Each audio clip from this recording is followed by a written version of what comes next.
স্বাগত নিউজ 24 সন্ধ্যা ৭টার সংবাদে। সঙ্গে আছি আমি কানিজ লাবণী এবং আমি তাসনিমে জান্নাত অর্থী। 10 বছর আগে আমিনবাজারের 6 ছাত্রকে পিটিয়ে হত্যা মামলায় 13 জনকে মৃত্যুদণ্ড দিয়েছে আদালত। 19 জনকে দেওয়া হয়েছে যাবজ্জীবন কারাদণ্ড আর খালাস পেয়েছেন 25 জন। ঢাকা জেলার দ্বিতীয় অতিরিক্ত দায়রা জজ ইসমত জাহান বৃহস্পতিবার এই রায় দেন। রায়ের বিরুদ্ধে উচ্চ আদালতে যাওয়ার ঘোষণা দিয়েছেন আসামি পক্ষ। রায় সন্তুষ্টি জানিয়েছে ভুক্তভোগী পরিবারের সদস্যরা। আরিফিন শাকিলকে সঙ্গে নিয়ে আরো জানাচ্ছেন প্লাবন রহমান। 2011 সালের শবে বরাতের রাত রাজধানীর 7 কলেজ বন্ধু দারুস সালাম এলাকার একটি মসজিদে নামাজ শেষে আমিনবাজারের দিকে যান। বৃষ্টি শুরু হলে আমিনবাজারের বড়দেশি গ্রামের একটি কুড়ে ঘরে আশ্রয় নেন তারা। রাত 1:15টার দিকে স্থানীয় কিছু দুর্বৃত্ত তাদের ডাকাত বলে পিটিয়ে ও কুপিয়ে আহত করে। এতে মারা যান 6 শিক্ষার্থী।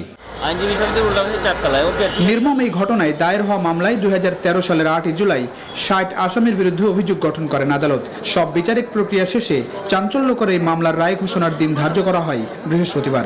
সকালে 45 আসামিকে হাজির করা হয় ঢাকার দ্বিতীয় অতিরিক্ত দায়রা জজ আদালতে। শেষমেশ 6 ছাত্র হত্যার দায়ে 13 জনকে মৃত্যুদণ্ড, 19 জনকে যাবজ্জীবন কারাদণ্ড ও 25 জনকে খালাস দেন আদালত। যদিও লং টাইম লাগছে কিন্তু এরপর আমরা সন্তুষ্ট, কৃতজ্ঞতা প্রকাশ করি আমরা এটার জন্য, আল্লাহর কাছে শুকরিয়া আদায় করি। মোট 92 জন সাক্ষীর মধ্যে 55 জন সাক্ষীর পরীক্ষা করা হয়েছে। এই 55 জন সাক্ষীর পরীক্ষার বিবেচনা করে মাননীয় আদালত সুচিন্তিতভাবে সুষ্ঠু রায় দিয়েছে। 13 জনের মৃত্যুদণ্ড আর 19 জনের যাবজ্জীবন আর বাকিগুলো খালাস। স্বজনদের দণ্ডের কথা শুনে আদালতে কান্নায় ভেঙে পড়েন বড়দেশি গ্রামের অনেক মানুষ। তারা বলছেন আসামিরা ষড়যন্ত্রের শিকার। রায়ের বিরুদ্ধে উচ্চ আদালতে যাওয়ার কথা জানিয়েছেন তারা। আমার স্বামী ক্যান্সারে মরছে, আমার ছেলে রোড অ্যাক্সিডেন্টে মরছে, একটা ছেলে আমার এই ছেলে যাবজ্জীবন দিচ্ছে। আমি কেমনে আমার এই ফুলার আমি কেমনে পাবো? 6 জন মানুষ 6টা জায়গায় পড়ে, কেমনে বন্ধ হয়? আর শবে বরাতের দিন ওখানে কেন গেছে? এটা ইনজাস্টিস হয়েছে, কারণ এই মামলা প্রসিকিউশন টোটালি ফেলিওর হয়েছে এই মামলাটা প্রুফ করার জন্য। এই জিনিসগুলি বিবেচনা না করেই আসামিদের একটা বিতর্কিত রায় দিয়েছে, যেটা আসলে আমরা উচ্চ আদালতে যাবো, আমরা আপিল করবো। আমিনবাজারের 6 ছাত্র হত্যা মামলার 12 আসামি এখনো পলাতক, মারা গেছেন 3 জন। প্লাবন রহমান, নিউজ 24, ঢাকা। খুলনার চাঁদাবাজি মামলায় 3 পুলিশ সদস্য সহ 5 জনকে 8 বছরের সশ্রম কারাদণ্ড দিয়েছেন আদালত। একই সঙ্গে প্রত্যেককে 12,000 টাকা জরিমানা এবং অনাদায়ে আরও 6 মাসের বিনাশ্রম কারাদণ্ড দেওয়া হয়েছে। বৃহস্পতিবার খুলনার অতিরিক্ত মহানগর দায়রা জজ আদালতের বিচারক SM আশিকুর রহমান এই রায় ঘোষণা করেন। সাজাপ্রাপ্ত আসামিরা হলেন constable Mezbauddin, constable Mohammad Farhad Ahmed, constable Mostafizur Rahman, Arman Shikder Jony ও বায়েজিদ। এর মধ্যে মেজবাউদ্দিন ও মোস্তাফিজুর রহমান পলাতক রয়েছেন। এই পুলিশ কনস্টেবলরা খুলনা পুলিশ লাইনে কর্মরত ছিলেন।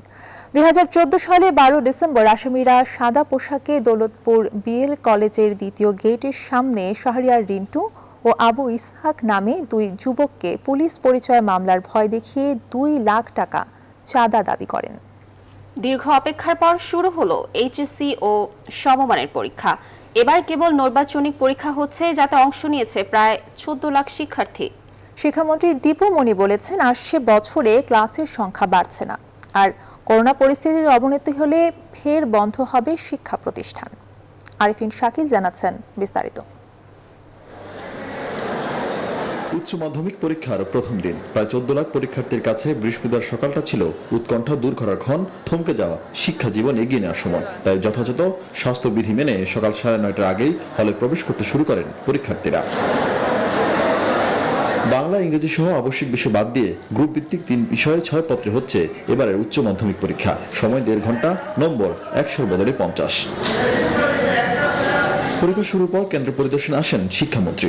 আহ্বান জানান প্রশ্নফাঁস গুজবে কান না দেয়া। বলেন নতুন বছরেও বাড়ছে না ক্লাসের সংখ্যা। আমরা নতুন বছরে একটু ক্লাসের সংখ্যা বাড়াবার পরিকল্পনা নিয়েছিলাম, তো এই মুহূর্তে সেই পরিকল্পনাটা স্থগিত আছে। অবস্থাটা কোন দিকে যায় সেটা আমাদের দেখতে হবে। যদি পরিস্থিতির কারণে প্রয়োজন হয় অবশ্যই আমরা যে কোনো সিদ্ধান্ত, আমাদের শিক্ষার্থীদের স্বাস্থ্য সুরক্ষার জন্য যে কোনো সিদ্ধান্ত প্রয়োজন হবে আমরা তা নেব। SSC HSC দুটোই আশা করি যে বছরের মাঝামাঝি নাগাদ আমরা হয়তো নিতে পারবো। পরীক্ষা শেষে শিক্ষার্থীরা প্রশ্নের মান ও সার্বিক পরিবেশ নিয়ে সন্তুষ্টির কথা জানান। আলহামদুলিল্লাহ আলহামদুলিল্লাহ, শুকরিয়া করতেছি, অনেক ভালো হয়েছে আমাদের এক্সাম। আমরা যথেষ্ট সময় পেয়েছি, সায়েন্সের যতটুকু দেওয়ার কথা ততটুকুই, আর এমসিকিউ খুব ভালো হয়েছে। ভালোই লাগছে পরীক্ষাটা দিতে, আর প্রশ্ন মোটামুটি অনেক ইজি হয়েছে। আর ওভারঅল প্রশ্ন অনেক সোজা ছিল, স্ট্যান্ডার্ড লেভেল যেটা। আমরা অনেক ভালোভাবে পরীক্ষা দিয়েছি এবং মোটামুটি খুব ভালোই প্রশ্ন আমাদের এসেছে, সহজ এসেছে। দেশে 10টি বোর্ডের অধীনে প্রায় 14 লাখ পরীক্ষার্থী অংশ নিচ্ছে এবারের উচ্চ মাধ্যমিক ও সমমানের পরীক্ষায়। 3 বিভাগের পরীক্ষা শেষ হওয়ার কথা 30 ডিসেম্বরের মধ্যে। পরীক্ষা শেষ হওয়ার 1 মাসের মাথায় ফল ঘোষণার পরিকল্পনা সরকারের। আরিফিন শাকিল, নিউজ 24, ঢাকা। বাসে শিক্ষার্থীদের অর্ধেক ভাড়া সহ 11 দফা দাবি বাস্তবায়নে প্রজ্ঞাপন জারি না করা পর্যন্ত আন্দোলন চালিয়ে যাওয়ার ঘোষণা দিয়েছেন শিক্ষার্থীরা। দুপুরে রাজধানীর রামপুরা ব্রিজে মানববন্ধনে তারা একথা জানান। আর তাদের অভিযোগ, নিরাপদ সড়কের জন্য ছাত্রদের আন্দোলনকে রাজনীতিকরণের চেষ্টা করছে সরকার। এদিকে তথ্যমন্ত্রী শিক্ষার্থীদের আন্দোলন যৌক্তিক উল্লেখ করে তাদের ক্লাসে ফিরে যাওয়ার আহ্বান জানান। নাইমাল জিকোর প্রতিবেদনে বিস্তারিত। বৃহস্পতিবার সকালে নিরাপদ সড়কের দাবিতে মানববন্ধন করতে রামপুরা ব্রিজে জড়ো হতে থাকেন শিক্ষার্থীরা। তবে পুলিশি বাধার মুখে তাদের এই কর্মসূচি ভেস্তে যায়। পুলিশের সাথে বাকবিতণ্ডায় জড়িয়ে পড়েন তারা। কর্মসূচি বাদ দিয়ে বাধ্য হয়ে চলে যেতে হয় তাদের। বেশি কথা বলো না। বেলা 1টায় আবারও জড়ো হন শিক্ষার্থীরা। এ সময় সড়ক দুর্ঘটনায় নিহত সহপাঠীদের স্মরণে 2 মিনিট নীরবতা পালন করেন তারা। সড়ককে নিরাপদ ও বাসে শিক্ষার্থীদের হাত ভাড়া সহ 11 দফা দাবি মুখে নয়, প্রজ্ঞাপন জারির মাধ্যমে বাস্তবায়ন করার দাবি জানান তারা। তাদের আন্দোলন বানচাল করতে পুলিশ শিক্ষার্থীদের সাথে অসদাচরণ করেছে বলে অভিযোগ করেন তারা। এখানে একটা আপলোড এলাকা, মাঝখানে কোনো ওভারব্রিজ নাই, আমরা কিভাবে পারাপার হব? প্রশিক্ষণ না নিয়ে তারা রাস্তায় গাড়ি চালাচ্ছে। আনুষ্ঠানিকতার সাথে আমাদের দাবিগুলো মানতে হবে। একদম এক খড়কা জেদ ধরে এখানে বসেছি, আমরা আমাদের দাবি পালন করেই ছাড়বো। পুলিশ বলছে শিক্ষার্থীদের সব দাবি সরকার মেনে নেয়, তাদের রাজপথে থাকার আর কোনো যুক্তিকতা নেই। চক্রী লোকজন এই আন্দোলনে ঢুকে পড়ছে, ঢুকে পড়ার কারণে এই আন্দোলনকে তারা ভিন্ন খাতে প্রবাহিত করার চেষ্টা করতেছে। আমরা ইতিমধ্যে কারা কারা এই কাজগুলি করতেছে কিছু কিছু লোকজনকে আমরা আইডেন্টিফাইও করতে পেরেছি। এদিকে শিক্ষার্থীদের আন্দোলন যৌক্তিক উল্লেখ করে তথ্যমন্ত্রী বলেন, তাদের অধিকাংশ দাবি মেনে নেওয়া হয়েছে। সরকার ইতিমধ্যে হাত ভাড়া করে দিয়েছে এবং মালিক সমিতিও ঢাকায়, বেসরকারি মালিক সমিতি তারাও ঢাকায় হাত ভাড়া করে দিয়েছে, চট্টগ্রামের জন্য আলোচনা করছে। তো আমি আশা করব এখন আমাদের সন্তানেরা এখন ক্লাসে ফিরে যাবে। 24 নভেম্বর রাজধানী গুলিস্তানে দক্ষিণ সিটি কর্পোরেশনের ময়লার গাড়ির চাপায় নটরডেম কলেজের এক শিক্ষার্থীর মৃত্যু হয়। এরপরই বাসে অর্ধেক ভাড়ার দাবিতে শিক্ষার্থীদের আন্দোলন নিরাপদ সড়কের দাবির দিকে মোড় নেয়। একে একে যুক্ত হয়ে এই দাবি 11 দফায় রূপ নেয়। নাইমাল জিকো, নিউজ 24, ঢাকা। প্রধানমন্ত্রী শেখ হাসিনা বলেছেন, সশস্ত্র বাহিনীর সদস্যরা উন্নত সমৃদ্ধ দেশ গড়ার অগ্রসৈনিক। তিনি বলেন, দেশপ্রেমে উদ্বুদ্ধ হয়ে সশস্ত্র বাহিনীর সদস্যদের 2041 সালের মধ্যে উন্নত দেশ গড়তে কাজ করতে হবে। সেনানিবাসে ন্যাশনাল ডিফেন্স কলেজের গ্র্যাজুয়েশন সেরেমনিতে এই কথা বলেন তিনি। আরও জানাচ্ছেন শাহ আরিজয়। মিরপুর সেনানিবাসের শেখ হাসিনা কমপ্লেক্সে ডিফেন্স কলেজের ন্যাশনাল ডিফেন্স কোর্স 2021 এবং আর্মড ফোর্স ওয়ার কোর্স 2021-এর গ্র্যাজুয়েশন সেরিমনিতে ভার্চুয়াল প্ল্যাটফর্মে যুক্ত হন প্রধানমন্ত্রী শেখ হাসিনা। এবার এনডিসিতে 27 জন বিদেশি সহ 88 জন এবং এএফডব্লিউসিতে 55 জন প্রশিক্ষণার্থী অংশ নেন। প্রধান অতিথির বক্তব্যে উঠে আসে ডিজিটাল বাংলাদেশ গঠনের প্রতিশ্রুতি পূরণ, আর্থসামাজিক সূচকে বাংলাদেশের এগিয়ে যাওয়া, মাথাপিছু আয় বৃদ্ধি প্রসঙ্গ। প্রধানমন্ত্রী জানান, দেশকে এগিয়ে নিয়ে যেতে আগামী দিনের লক্ষ্যের কথাও। আমরা উন্নয়নশীল দেশ হিসেবে আমাদের দেশকে আমরা এগিয়ে নিয়ে যাব। এখানে যে কোনো চ্যালেঞ্জ মোকাবেলার জন্য বাংলাদেশ সদা প্রস্তুত। আমরা অর্থনৈতিক অগ্রগতির মানদণ্ডে বিশ্বের প্রথম 5টি দেশের মধ্যে স্থান করে নিয়েছি। আমরা দারিদ্র্যের হার যা 40 ভাগ ছিল তা 20.5 ভাগে নামিয়ে এনেছি। যদি করোনা মহামারী দেখা না দিত তাহলে এটা আমরা 17-18 ভাগে নামিয়ে আনতে সক্ষম হতাম। দুর্যোগের সময় মানুষের সেবায় সশস্ত্র বাহিনীর সদস্যদের এগিয়ে আসার কথাও উল্লেখ করেন সরকার প্রধান। আমি দেশপ্রেমে উদ্বুদ্ধ হয়ে আমাদের সশস্ত্র বাহিনীর সদস্যদের এটুকুই বলবো যে আমার 41-এর যে প্রেক্ষিত পরিকল্পনা বাস্তবায়ন তারই অগ্রসেনা হিসেবে আপনারা কাজ করে যাবেন আমি আশা করি। আর 2071 সালে আমাদের স্বাধীনতার শতবর্ষ পূর্তি হবে। সেটাও আমাদের মাথায় রেখে এগিয়ে যেতে হবে। বাংলাদেশ আর পিছিয়ে যাবে না, বাংলাদেশ এগিয়ে যাবে। প্রধানমন্ত্রী বলেন, সেনা, নৌ ও বিমান বাহিনীকে অত্যাধুনিক প্রযুক্তিতে গড়ে তুলতে তাদের জন্য বিশ্বমানের প্রশিক্ষণের ব্যবস্থা এবং সর্বাধুনিক অস্ত্র সরঞ্জাম সংগ্রহ করেছে সরকার। শাহ আলী জয়, নিউজ 24, ঢাকা। খালেদা জিয়াকে চিকিৎসার জন্য বাইরে পাঠানো এই সরকারের জন্যই দরকার, নইলে দেশের মানুষ ক্ষমা করবে না বলে মন্তব্য করলেন বিএনপি মহাসচিব মির্জা ফখরুল ইসলাম আলমগীর। দুপুরে রাজধানীর জাতীয় প্রেস ক্লাবে এক মানববন্ধনে তিনি অভিযোগ করেন, একদলীয় ও এক ব্যক্তির শাসন প্রতিষ্ঠা করতে রাজনীতিকে ধ্বংস করে দিচ্ছে আওয়ামী লীগ। ফখরুল ইসলামের রিপোর্টে বিস্তারিত। খালেদা জিয়ার বিদেশে চিকিৎসা ও মুক্তির দাবিতে জাতীয়তাবাদী মুক্তিযোদ্ধা দল আয়োজন করে এই মানববন্ধনের। এই সময় খালেদা জিয়ার বিদেশে চিকিৎসা নিশ্চিতে কঠোর আন্দোলনে নামার হুঁশিয়ারি দেন বিএনপি মহাসচিব। গত 3.5 বছর ধরে কারাগারে থেকে তিনি এখন মৃত্যুর সঙ্গে যুদ্ধ করছেন। বন্ধুগণ, দেশনেত্রী বেগম খালেদা জিয়াকে বাইরে পাঠানো এই সরকারের জন্যই দরকার। আল্লাহ না করুন তার জন্য কোনো ক্ষতি হয়, তাহলে এই দেশের জনগণ আপনাদেরকে রেহাই দেবে না। বন্ধুগণ, কাল বিলম্ব না করে দেশনেত্রী বেগম খালেদা জিয়াকে মুক্তি দিয়ে তার চিকিৎসার জন্য তাকে বিদেশে প্রেরণ করুন। আওয়ামী লীগ 2018 সালের পুনরাবৃত্তি করে চতুর্থবারের মতো ক্ষমতা আসার ষড়যন্ত্র করছে বলেও অভিযোগ করেন তিনি। একদলীয় শাসন ব্যবস্থা প্রতিষ্ঠা করার জন্য, এক ব্যক্তির শাসনকে প্রতিষ্ঠা করার জন্য আজকে সমস্ত রাজনীতির সমস্ত স্তম্ভগুলোকে ধ্বংস করেছে। এই 50 বছরে বাংলাদেশের জনগণ ইতিহাস বিকৃতির শিকার। তারা মনে করেন, জীবিত খালেদা জিয়াকে সরকার ভয় পায় বলে বিদেশে চিকিৎসায় বাধা দিচ্ছে সরকার। রাষ্ট্রপতি জিয়া রহমান অমর হোক। ফখরুল ইসলাম, নিউজ 24, ঢাকা। পার্বত্য চট্টগ্রাম শান্তি চুক্তির 2 যুগ পূর্ণ হলো। এই সময়ের মধ্যে পার্বত্য চট্টগ্রামে হয়েছে ব্যাপক উন্নয়ন, কিন্তু যে প্রত্যাশা নিয়ে শান্তি চুক্তি করেছিল পাহাড়িরা তা পূরণ হয়নি বলে অভিযোগ তাদের। তাই চুক্তির বাস্তবায়নের সময়সূচি ভিত্তিক রোডম্যাপ চান তারা। অন্তরা বিশ্বাসের রিপোর্ট।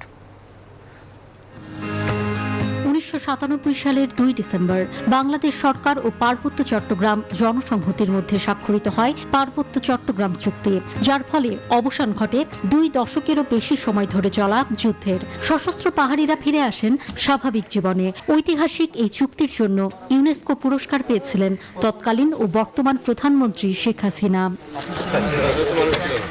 2 যুগে পার্বত্য চট্টগ্রামে উন্নয়ন বরাদ্দ 45 কোটি টাকা থেকে বেড়ে হয়েছে অন্তত 1200 কোটি টাকা। দুর্গম পাহাড়ে নির্মাণ হয়েছে 1,500 কিলোমিটারের পাকা সড়ক। 2 যুগে এই এলাকায় 500-এরও বেশি শিক্ষা প্রতিষ্ঠান নির্মাণ হওয়ায় শিক্ষার হার বেড়েছে। আসুন সকলে ঐক্যবদ্ধভাবে হাতে হাত মিলে কাঁধে কাঁধ মিলে মাননীয় প্রধানমন্ত্রীর স্বপ্নকে বাস্তবায়ন করার জন্য ঐক্যবদ্ধভাবে আমরা কাজ করি, এই অঞ্চলে শান্তি ফিরিয়ে আনি। চুক্তিতে ছিল পার্বত্য চট্টগ্রাম হবে পাহাড়ি নৃগোষ্ঠীদের বিশেষায়িত অঞ্চল।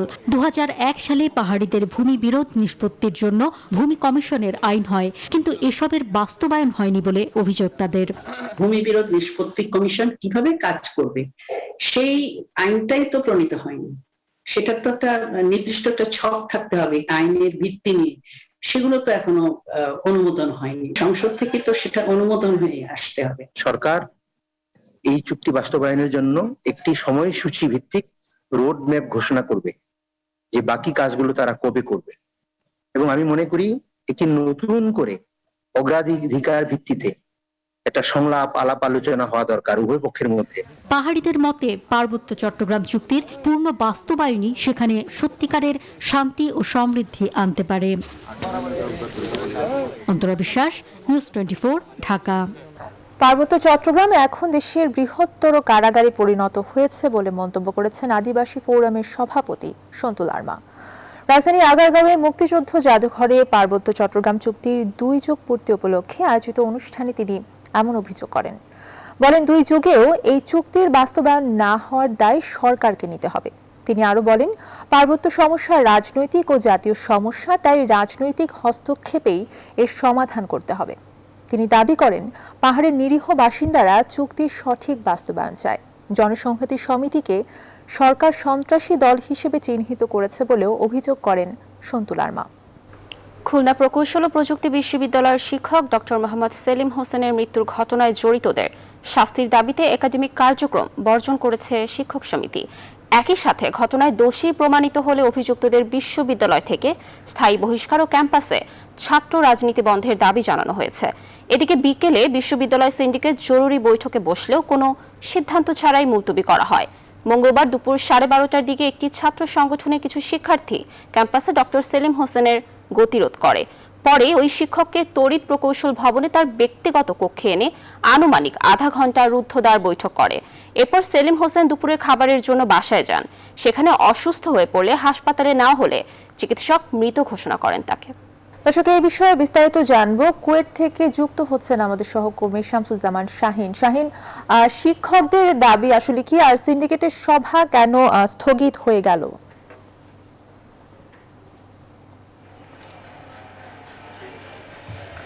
ধন্যবাদ অর্থে। আপনি যেমনটি নিউজে বলছিলেন যে সেলিম হোসেন নামে যে অধ্যাপক অনাকাঙ্ক্ষিত একটা মৃত্যুর ঘটনার মধ্য দিয়ে উত্তপ্ত হয়ে উঠছে কুয়েট, এবং কুয়েটের শিক্ষক এবং শিক্ষার্থী সম্মিলিতভাবেই এই মৃত্যুর প্রতিবাদ জানিয়েছেন এবং এর সঙ্গে যারা যুক্ত আছেন তাদেরকে চিহ্নিত করে বিচারের মুখোমুখি দাঁড় করানোর দাবি তুলেছেন। আপনি জানেন সকালে এখানে সমাবেশ হয়েছে, প্রতিবাদ সমাবেশ হয়েছে। পাশাপাশি বিকেলে 4টায় সিন্ডিকেট বৈঠক শুরু হয় এবং সেই সিন্ডিকেট বৈঠক যখন চলছিল তখন শিক্ষার্থীরা কিন্তু প্রশাসনিক ভবনের সামনে তারা অবস্থান মৌন প্রতিবাদ জানায়। আর কিছুক্ষণ আগে সিন্ডিকেট যে বৈঠক দীর্ঘ সময় পরে কিছুক্ষণ আগে এটি মুলতবি ঘোষণা করা হয়েছে। আগামীকাল সকাল 10টায় পুনরায় আবার এই সিন্ডিকেট বৈঠক শুরু হবে। এই মুলতবি ঘোষণার পরপরই শিক্ষক সমিতি, কুয়েট শিক্ষক সমিতির যারা নির্বাহী কমিটির সদস্য আছেন তাদেরকে নিয়ে কিন্তু ভিসি আবার তাদেরকে নিয়ে বৈঠকে বসেছেন। সেই বৈঠক এখন চলছে। শিক্ষকরা যে দাবি তুলেছেন সেটি হলো যে যারা এর সাথে যুক্ত, যে শিক্ষার্থীরা এর সঙ্গে যুক্ত আছে বা এই ঘটনার জন্য যারা দায়ী আছেন তাদেরকে তদন্তের মাধ্যমে তাদেরকে খুঁজে বের করে এবং প্রকৃত দোষী যারা তাদেরকে শাস্তির মুখোমুখি করতে হবে। এই ছিল এই দাবিটা নিয়েই মূলত আন্দোলন চলছে। আপনি জানেন যে এখন একাডেমিক সকল কার্যক্রম বন্ধ রয়েছে। এই ছিল অর্থে আমার কাছে সর্বশেষ। দর্শক, সংবাদ একটি বিরতি নিচ্ছি, ফিরছি আরো খবর নিয়ে, সঙ্গে থাকুন। আবারও স্বাগত। দেখছেন নিউজ 24 সংবাদ। বিশ্বের প্রতিটি মহাদেশেই ধীরে ধীরে ছড়িয়ে পড়ছে করোনার নতুন ভ্যারিয়েন্ট ওমিক্রন। ভারতে প্রথমবারের মতো 2 জন ওমিক্রন রোগী শনাক্ত হলো এবার। এদিকে ভ্যাকসিন তৈরির তথ্যের জন্য নতুন এই ভ্যারিয়েন্টটিকে সম্পূর্ণভাবে আলাদা করতে সক্ষম হয়েছেন হংকং বিশ্ববিদ্যালয়ের গবেষকরা। নিবিড় আমিনের ডেস্ক রিপোর্ট। উপসাগরীয় দেশগুলোর মধ্যে প্রথম ওমিক্রন শনাক্ত হলো সৌদি আরবে।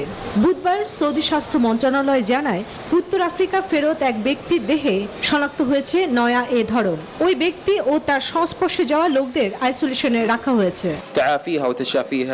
এবার ভারতেও ঢুকে পড়ল কোভিডের নতুন রূপ ওমিক্রন। কর্ণাটকে 2 জনের দেহে এই ভাইরাস মিলেছে বলে বৃহস্পতিবার জানালো কেন্দ্রীয় স্বাস্থ্য মন্ত্রণালয়। 66 साल के एक मेल हैं। একই দিনে প্রথমবারের মতো ওমিক্রন শনাক্ত হয়েছে যুক্তরাষ্ট্রীয় ক্যালিফোর্নিয়া এবং সান ফ্রান্সিসকোর জনস্বাস্থ্য বিভাগ জানায় ওমিক্রনে আক্রান্ত ওই ব্যক্তি গেল নভেম্বরের 22 তারিখ দক্ষিণ আফ্রিকা থেকে যুক্তরাষ্ট্রে ফিরছিলেন। এরই মধ্যে মার্কিন প্রেসিডেন্ট জো বাইডেন প্রতিশ্রুতি দিয়েছেন যুক্তরাষ্ট্রে ছুটির মৌসুমে ওমিক্রনের হুমকির মুখোমুখি হলেও ক্রমবর্ধমান দাম এবং পণ্যের ঘাটতি কিছুটা লাঘব হবে। বুধবার জাতিসংঘের মহাসচিব অ্যান্টনিও গুতেরেস বলেন করোনার কারণে আরোপিত ভ্রমণ নিষেধাজ্ঞার মাধ্যমে কোনো একটি দেশ বা অঞ্চলকে বিচ্ছিন্ন করা গভীরভাবে অন্যায় এবং শাস্তিমূলকই নয়, সেগুলো অকার্যকরও। আমরা এই অন্যায় পদক্ষেপের তীব্র নিন্দা জানাই। এটি এমন ধরনের এক কলঙ্ক যা সাধারণ বা বৈজ্ঞানিক কোনোভাবেই যুক্তিযুক্ত করা যায় না। ওমিক্রন সম্পর্কে কয়েকদিনের মধ্যে আরো বেশি তথ্য সংগ্রহ করা সম্ভব হবে বলে জানিয়েছে বিশ্ব স্বাস্থ্য সংস্থা। দেশগুলোকে আতঙ্কিত না হয়ে ভ্রমণ নিষেধাজ্ঞা জারি না করার আহ্বান জানিয়েছে WHO। Chandrani Chandra, news 24। Omicron নিয়ে ভীত নই, তবে সতর্ক অবস্থায় আছি, মন্তব্য করেছেন স্বাস্থ্যমন্ত্রী ডক্টর জাহিদ মালেক। বৃহস্পতিবার ঢাকার হযরত শাহজালাল আন্তর্জাতিক বিমানবন্দরে স্থাপন হতে যাওয়া 12টি RT-PCR ল্যাবের কাজের অগ্রগতি পরিদর্শনে গিয়ে তিনি একথা বলেন। স্বাস্থ্যমন্ত্রী বলেন আগামী 3-4 দিনের মধ্যে ল্যাবগুলো চালু করা সম্ভব হবে। আরো জানাচ্ছেন লাকমিনা জসমিন সোমা।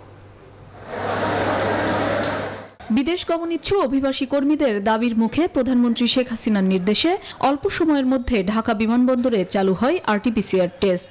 তবে যাত্রীদের চাহিদার তুলনায় স্থান ও ল্যাবগুলোর সক্ষমতা কম থাকায় প্রতিদিনই ভোগান্তিতে পড়ছেন বিদেশগামী কর্মীরা। অল্প সময়ের মধ্যে টার্মিনালের ভেতরে ল্যাব স্থাপন হলেও স্থায়ী ল্যাবের জন্য বহুতল কার পার্কিং ভবনের একটি ফ্লোর বরাদ্দ দেয় সরকার। বৃহস্পতিবার ওই 12টি ল্যাবের কাজের অগ্রগতি পরিদর্শনে আসেন স্বাস্থ্যমন্ত্রী। পরিদর্শন শেষে জানান আগামী 3-4 দিনের মধ্যেই এর কার্যক্রম শুরু করা যাবে।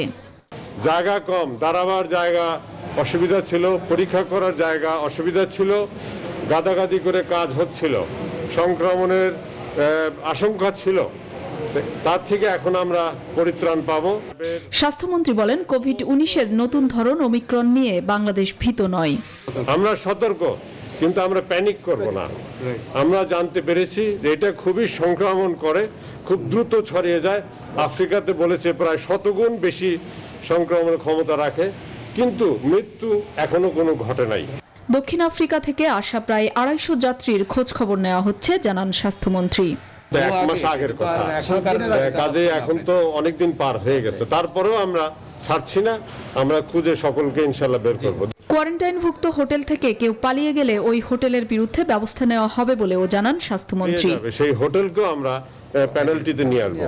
লাকমিনা জেসমিন সোমা, নিউজ 24, ঢাকা।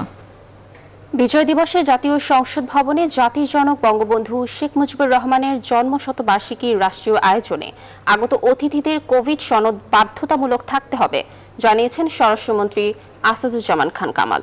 এই অনুষ্ঠানে 3000 অতিথিকে আমন্ত্রণ জানানো হয়েছে। বৃহস্পতিবার বঙ্গবন্ধু শেখ মুজিবুর রহমানের জন্মশতবার্ষিকীর অনুষ্ঠানের নিরাপত্তা সংক্রান্ত আন্তঃমন্ত্রণালয় বৈঠক শেষে তিনি এ কথা জানান। টেস্ট বাধ্যতামূলক এবং আমরা বলবো যারা ভ্যাকসিন ডাবল ভ্যাকসিন নিয়েছেন তারাই সেখানে আসবেন, সেটাও আমরা বলবো। কিন্তু আমরা অবশ্যই নেগেটিভ সার্টিফিকেটটা আমরা চেক করব এবং যে আমরা স্বাস্থ্যবিধি মেনে সবাইকে আহ্বান করেছি তারা এখানে আসার জন্য। সড়কে কিছুতেই থামছে না মৃত্যুর মিছিল। প্রতিদিনই দেশের বিভিন্ন স্থানে সড়ক দুর্ঘটনায় প্রাণ হারাচ্ছেন অনেকে। রাজশাহী ও ফরিদপুরে পৃথক সড়ক দুর্ঘটনায় 4 জনের মৃত্যু হয়েছে, আহত হয়েছেন 10 জন। রাজশাহীর গোদাগাড়িতে বিআরটিসি বাসের চাপায় প্রাণ হারিয়েছে মোটরসাইকেল আরোহী বাবা ও ছেলে।